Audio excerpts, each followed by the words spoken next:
തിരുക്കുമാരനും മാതാവിന് 1000 നന്ദി.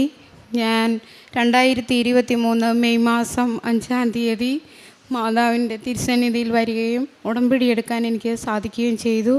അതിനാൽ എൻ്റെ ജീവിതത്തിൽ ഒത്തിരി കാര്യങ്ങളിൽ എനിക്ക് നേട്ടങ്ങളുണ്ടാക്കാൻ സാധിച്ചു. ഞാൻ വരുന്നത് കട്ടപ്പനയിൽ നിന്നാണ്. എൻ്റെ പേര് ഷൈനി. ഞാൻ മാതാവിൻ്റെ സന്നിധിയിൽ വന്ന് ഉടമ്പടി എടുത്തതിന് ശേഷം എനിക്ക് ഒരു പല്ലിന് നിസ്സാരമായ ഒരു പല്ലുവേദന ഉണ്ടായതാണ്. ആ പല്ലുവേദന കൂടുതലായി മൂക്കിന് അടിവശത്ത് വരെ പഴുപ്പുണ്ടാകുന്ന ഒരവസ്ഥയുണ്ടായി. ഞാൻ ദന്ത ഡോക്ടറെ കണ്ട സമയത്ത് ഡോക്ടർ പറഞ്ഞു, സർജനെ പോയി കണ്ട് ഓപ്പറേഷനിലൂടെ മാത്രമേ ഇത് മാറ്റാൻ പറ്റുകയുള്ളൂ, പല്ല് കുറേ എടുത്ത് കളയണം എന്ന് പറഞ്ഞതിന് ശേഷം ഞാനത് കേട്ട് സർജനെ കാണാൻ പോകണമെങ്കിൽ എൻ്റെ കയ്യിൽ പൈസ ഉണ്ടായിരുന്നില്ല. വീട്ടിലേക്ക് മടങ്ങിപ്പോയി. അതിനുശേഷം ഞാൻ മാതാവിനോട് പ്രാർത്ഥിച്ചു, മാതാവേ എനിക്ക് പല്ലിൻ്റെ അവസ്ഥയിൽ നിന്നൊരു മാറ്റം തരണം, വേദന കുറഞ്ഞു കിട്ടണമെന്ന് പ്രാർത്ഥിച്ചതിൻ്റെ ഫലമായിട്ട് ഞാൻ മാതാവിൻ്റെ ഉപ്പെടുത്ത് മോണയിൽ പുരട്ടി. അതിനുശേഷം പഴുപ്പ് കുറച്ച് നിമിഷങ്ങൾക്കകം പഴുപ്പ് പൊട്ടി ഒഴുകാൻ തുടങ്ങി. അത് കുറച്ച് സമയം കൊണ്ട് എനിക്ക് എൻ്റെ വേദനയിൽ നിന്ന് മാതാവ് മുക്തി തന്നു. അങ്ങനെ ആ ഒരു പല്ലുവേദന പിന്നീട് എനിക്ക് ഉണ്ടായിട്ടില്ല.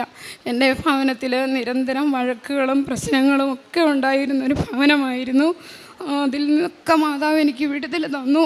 മാതാവിനോട് ഒത്തിരി പ്രാർത്ഥിക്കുവാനും അടുത്ത് ജീവിക്കുവാനും സാധിച്ചു. അതുപോലെ സാമ്പത്തികമായി ഏറെ തകർന്നൊരു ഭവനമായിരുന്നു എൻ്റേത്. പക്ഷേ അവിടെ നിന്നൊക്കെ മാതാവ് നല്ല ഒരു വിടുതൽ തന്ന് ഇന്നും നടത്തിക്കൊണ്ടിരിക്കുന്നു. അതുപോലെ ഞങ്ങൾക്ക് മാസങ്ങളായിട്ട് വർഷങ്ങൾക്ക് മുന്നേ നടത്തിയ ഒരു ബിസിനസ്സിൻ്റെ ഭാഗമായിട്ട് 2 വണ്ടി L&T ഫൈനാൻസ് എന്ന് പറയുന്ന ഫൈനാൻസിൽ നിന്ന് എടുക്കേണ്ടതായി വന്നു.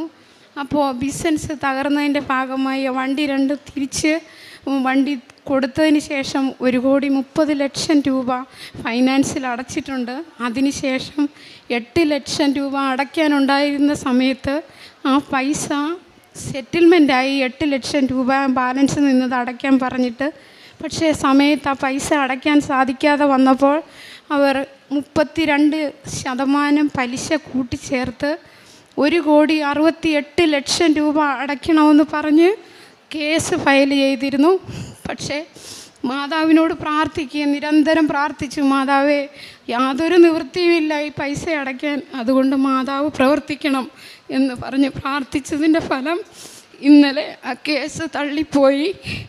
അതാണ് ഞാനിപ്പോൾ വന്ന് ഈ സാക്ഷ്യം പറയാനിടയായത്. മാതാവിനും എൻ്റെ ഭവനത്തിൽ തന്നിട്ടുള്ള എല്ലാ അനുഗ്രഹങ്ങൾക്കും മാതാവിനോട് ഞാൻ 1000 നന്ദി പറയുന്നു. എൻ്റെ ഭവനത്തിൽ നിരന്തരം ഉണ്ടായിട്ടുണ്ടായിരുന്ന സമാധാനമില്ലായ്മയിൽ നിന്ന് എന്നെ ദൈവം അനുഗ്രഹിച്ചു, മാതാവ് അനുഗ്രഹിച്ചു. ഒരിക്കലും ഉടമ്പടി എടുത്തത് ഒരു നഷ്ടമായി എനിക്ക് തോന്നിയിട്ടില്ല. ഏറെ നന്മകൾ മാത്രമേ ഞങ്ങളുടെ ജീവിതത്തിൽ സംഭവിച്ചിട്ടുള്ളൂ. അതിനാൽ എനിക്ക് മാതാവിന് 1000 നന്ദി പറയാൻ മാത്രമേ ഉള്ളൂ. ഞാൻ പ്രേക്ഷിത പ്രവർത്തനങ്ങളിൽ 1 മിനിറ്റ് ആരെങ്കിലും ഒരാൾ നിന്ന് തരുമെങ്കിൽ ഞാൻ അവരോട് മാതാവിനെ പറ്റി പറയാറുണ്ട്. ചിലവർ കേൾക്കാറില്ല, ചിലവരുടെ അടുത്ത് പത്രം കൊടുത്താൽ അവർ വാങ്ങാറില്ല. അവർ പറയാറുണ്ട്, ഞങ്ങൾക്ക് കൃപാസനത്തിൻ്റെ പത്രമൊന്നും വേണ്ട. അപ്പോഴും ഞാൻ സന്തോഷത്തോടെ പത്രം തിരികെ മേടിച്ചിട്ടുണ്ട്.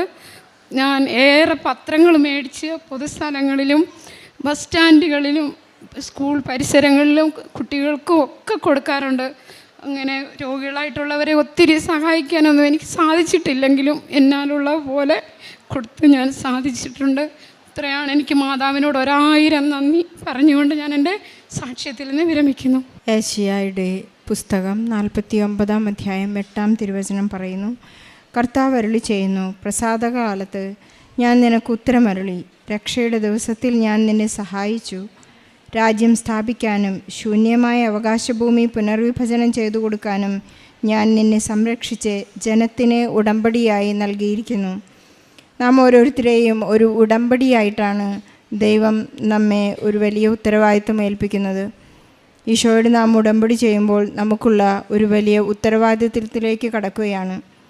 സത്യമായും ഈശോയുമായുള്ള ഉടമ്പടിയിൽ ദൈവം തൻ്റെ ഉടമ്പടിയിലെ വിശ്വസ്തത പാലിക്കുന്നത് നമുക്ക് വാഗ്ദാനങ്ങൾ നൽകിക്കൊണ്ടാണ്. അത് അവിടെ നിന്ന് നിറവേറ്റുന്നു. നമ്മുടെ ഭാഗം ഈശോയോടുള്ള വിശ്വസ്തത നിലനിർത്തുക എന്നത് മാത്രമാണ്. നാം എന്തുമാത്രം നമ്മുടെ മനസ്സിനെയും ഹൃദയത്തെയും ശരീരത്തെയും ആത്മാവിനെയും എല്ലാം വിശുദ്ധിയോടെ കാത്തു പരിപാലിക്കുന്നുവോ, ദൈവം നമ്മുടെ ഇടയിൽ ഉടൻ പരിഹാരം എന്നതുപോലെ ഉടൻ അത്ഭുതം പ്രവർത്തിക്കുന്നു എന്നതാണ് ഈ ഉടമ്പടി എന്ന ജീവിത രീതിയുടെ പ്രത്യേകത, വിശേഷത എന്ന് നമുക്ക്, സ്പെഷ്യാലിറ്റി എന്ന് നമുക്ക് പറയാം.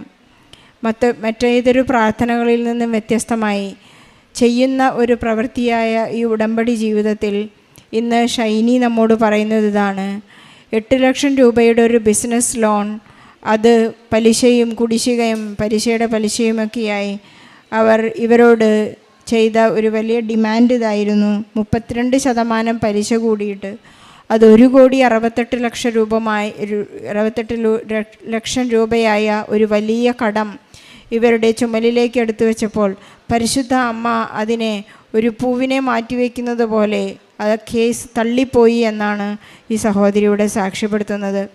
മാതാവ് ഇടപെടാത്ത യാതൊരു കാര്യങ്ങളുമില്ല എന്നാണ് ഓരോ ഉടമ്പടി സാക്ഷ്യങ്ങളും നമ്മെ വെളിപ്പെടുത്തുന്നത്, നമ്മെ ഓർമ്മിപ്പിക്കുന്നത്. നമുക്കറിയാം, ഒരു സഹോദരിയുടെ വന്ന് പറയുകയുണ്ടായി, എനിക്ക് 3000 രൂപയുടെ ഒരു ആവശ്യമുണ്ടായിരുന്നു, ഒരു കടമുണ്ടായിരുന്നു, എനിക്ക് അമ്മ 5000 രൂപ നൽകിയെന്ന്. പരിശുദ്ധ അമ്മ ഉടൻ പരിഹാരം നൽകുന്ന ഒരു വലിയ ജീവിത പദ്ധതിയാണ്, ജീവിതക്രമമാണ് ഉടമ്പടി. നമ്മുടെ ആവശ്യങ്ങളിലേക്കെല്ലാം ഓടിയെത്തുന്ന ഒരമ്മയാണ്. ഇതിനു മുൻപുണ്ടായ സാക്ഷ്യത്തിൽ അച്ഛൻ വിവരിക്കുകയായിരുന്നു, പരിശുദ്ധ അമ്മ കലവറയിലേക്ക് കടന്നു വരുമ്പോൾ അടുക്കളയിലെ എല്ലാ ആവശ്യങ്ങൾ പോലും പരിശുദ്ധ അമ്മയ്ക്ക് അറിയാവുന്നതുപോലെ നമ്മുടെ എല്ലാ മൈന്യൂട്ട്, വളരെ ചെറിയത് മുതൽ വലിയത് വരെയുള്ള എല്ലാ കാര്യങ്ങളും അമ്മ നമ്മെ ഓർമ്മിപ്പിക്കുകയും നമുക്ക് ആവശ്യമുള്ള കാര്യങ്ങളെല്ലാം കൃത്യമായി നമുക്ക് വേണ്ടി ഈശോയോട് പറഞ്ഞ് ക്രമീകരിക്കുകയും ചെയ്തു തരികയും ചെയ്യുന്ന ജീവിത സാക്ഷ്യങ്ങൾ നമ്മെ ഓർമ്മിപ്പിക്കുന്നത്, നമ്മുടെ നിയോഗങ്ങളിലെല്ലാം ഈശോ കടന്നു വരും. നമ്മുടെ നിയോഗങ്ങളെല്ലാം ഈശോ നിവർത്തിച്ചു തരുവാൻ മാത്രം വളരെ ശക്തിയുള്ള ഒരു ദൈവമാണ് നമ്മോട് കൂടെ വരുന്നതും പരിശുദ്ധ അമ്മ നമ്മോടുകൂടെ സഞ്ചരിക്കുന്നതും. പരിശുദ്ധ അമ്മയുടെ മധ്യസ്ഥതയിൽ ഉടൻ പരിഹാരമാണ് നമ്മുടെ എല്ലാ പ്രശ്നങ്ങൾക്കും പരിശുദ്ധ അമ്മ കൂടെ നിൽക്കുന്നത്. നമുക്ക് ഈശോയോടും പരിശുദ്ധ അമ്മയോടും നന്ദി പറയാം. അതുപോലെ തന്നെ ഈ സഹോദരിയുടെ ഒരു വലിയ പല്ലുവേദനയെക്കുറിച്ച് പറയുകയായിരുന്നു. തനിക്ക് ഓപ്പറേഷൻ വേണ്ടി വരും, അല്ലാതെ ഈ പല്ലുവേദനയ്ക്ക് വേറെ ചികിത്സയില്ല എന്ന് ഡോക്ടർ വിധി എഴുതിയപ്പോൾ തൻ്റെ ഏറ്റവും നല്ല ഔഷധം ഇവിടുത്തെ ഉപ്പായിരുന്നു. താൻ തൈലം പൂശി ഇവിടുത്തെ വിശുദ്ധ ഉപ്പ് ഉപയോഗിച്ച് പ്രാർത്ഥിച്ചു. ആ വലിയ ഓപ്പറേഷനെ, ഒരു വലിയ മലയെ എന്ന വിശ്വാസത്താൽ മലയെ കടലിലാഴ്ത്താൻ തക്കമുള്ള ഒരു വിശ്വാസം നമുക്കുണ്ടെങ്കിൽ നമ്മുടെ ജീവിത പ്രശ്നങ്ങളെ വളരെ ഈസിയായി തരണം ചെയ്യാനുള്ള കൃപ പരിശുദ്ധ അമ്മ ഈശോയിൽ നമുക്ക് നൽകുന്നു എന്ന് നമുക്കറിയാം, നമുക്ക് മനസ്സിലാക്കാം. അതുപോലെ തന്നെ ഈ സഹോദരിക്കുണ്ടായിരുന്ന കുടുംബത്തിലും സമുദായത്തിലുമൊക്കെ ഉണ്ടായിരുന്ന എല്ലാ വഴക്കും പിണക്കവും എല്ലാം മാറി. അതെല്ലാം ഒരു പരിശുദ്ധാത്മാവിൻ്റെ കൃപയായി നമ്മിലേക്ക് ഒഴുകി വരുന്നതായിട്ട് നമുക്ക് കാണാം. നാം ഉടമ്പടിയിലേക്ക് കടന്നു വരുമ്പോൾ, ജീവിത വിശുദ്ധിയിലൂടെ ജീവിക്കുമ്പോൾ ഈ വഴക്കും പിണക്കും ഒന്നും ഇവിടെ പാടില്ല. ഒരു അൾത്താരയിലേക്ക് കയറി വന്ന് സാക്ഷ്യം പറയണമെങ്കിൽ എനിക്ക് ഈ വലിയ ഒരു കൃപയുടെ ഒരു ഭണ്ഡാരം നമുക്ക് ആവശ്യമാണ് എന്ന് തന്നെ ഓർമ്മപ്പെടുത്തി നമ്മെ വിശുദ്ധീകരിച്ച് അൾത്താരയിലേക്ക് കയറ്റുന്ന ഒരു വലിയ അമ്മയാണ് നമ്മോടുകൂടെ സഞ്ചരിക്കുന്നത്. നമുക്ക് കൃപാസനത്തിലായിരിക്കുന്ന, കൃപാസനത്തിൽ ഓൺലൈനിലൂടെയും ഓഫ്ലൈനിലും പ്രാർത്ഥിച്ചുകൊണ്ടിരിക്കുന്ന എല്ലാ മക്കൾക്കും വിശുദ്ധിയുടെ ഒരു വലിയ അനുഗ്രഹം ലഭിക്കാനായി നമുക്ക് പ്രാർത്ഥിക്കാം. എല്ലാവരെയും അനുഗ്രഹിക്കുകയും വഴക്കും പിണക്കങ്ങളും എല്ലാം മാറി ക്ഷമിക്കാനുള്ള വലിയ കൃപയ്ക്കായി നമുക്ക് പ്രാർത്ഥിക്കാം, അനുഗ്രഹം പ്രാപിക്കാം. ഷൈനിക്കും ഷൈനിയുടെ കുടുംബത്തിനും ഈശോയും പരിശുദ്ധ അമ്മയും നൽകിയ എല്ലാ അനുഗ്രഹങ്ങൾക്കും കൃപകൾക്കും നന്ദി പറഞ്ഞുകൊണ്ട് വലിയൊരു കയ്യടി നൽകി സാക്ഷ്യം നമുക്ക് സമർപ്പിക്കാം. അത്യപൂർവ ദൈവാനുഭവങ്ങൾ ഇനി നിങ്ങൾക്കും സ്വന്തം. ഈ യൂട്യൂബ് ചാനൽ ഇതുവരെ സബ്സ്ക്രൈബ് ചെയ്തിട്ടില്ലെങ്കിൽ ഇപ്പോൾ തന്നെ സബ്സ്ക്രൈബ് ചെയ്യുക. ഈ വീഡിയോ ഇപ്പോൾ തന്നെ നിങ്ങളുടെ സുഹൃത്തുക്കൾക്ക് ഷെയർ ചെയ്തുകൊണ്ട് കർത്താവിൻ്റെ പ്രേക്ഷിതരാകുക.